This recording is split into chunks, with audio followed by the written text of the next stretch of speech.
One of my favorite things to do when I'm up in Alaska is to set a couple of crab traps. Last summer when we were working on my garage, I think we had crab for dinner every night. It's hard to beat fresh crab. Just doesn't get much better than that. It was a little early for crab trapping, but the best time to fish for crab is when you're in Alaska. I don't catch many crab when I'm here in Utah. It was kind of a rainy, miserable day, but that describes about 85% of the days in southeast Alaska, so you can't let that stop you. I headed out to my favorite spot. There were a couple other buoys in place, which is a good sign. My first fail of the trip occurred a couple of days earlier, when I'd set the bait under the crab traps in the boat for just a couple hours. However, when I came back, the bait was gone. I think a mink or something grabbed it right out of the boat. So that set my crab trapping back a day. I loaded the crab traps with bait before I launched the boat. All I had to do was lower them over the edge. I was also struggling to keep my camera lens clear. Hopefully you get the picture through the water droplets.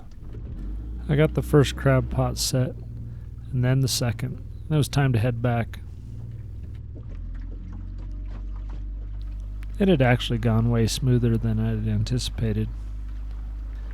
Maybe I'm getting good at this stuff. However, as I pulled up to shore, I went to try and lift the motor up so I wouldn't drag it on the rocks. And at that point I realized I didn't have any idea how to do that. I knew there had to be a lever somewhere, but I didn't have a clue where. So I'm watching shore, making sure I don't come in too hard. And I'm also trying to figure out how to get that prop up so I don't ding it.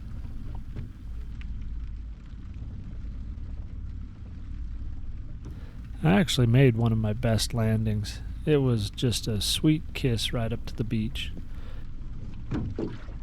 However, I wasn't going to stay there long, so I had to get the boat tied up. Once I got the boat tied up, it was time to try and figure out how to get that prop up. I won't make you watch the entire 5 minutes of my struggle. Fortunately, there wasn't anybody around the boat ramp to watch me struggle, except for my wife. And watching me struggle with simple things isn't a new thing for her. However, she knows I'm stubborn enough that eventually I'll figure it out. We call it persistent in my family. Eventually I found the lever to raise the motor. Success. Except now, I can't figure out how to lock it in place. After another 5 minutes of lifting the motor up and down without being able to get it to lock in place, I decided it was time to get in the water. Surely being waist deep in cold salt water is the secret to figuring out how to get this motor to stay up.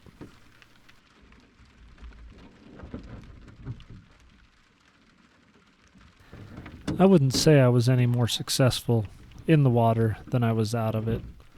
I just kept lifting the motor up, and it kept going back down.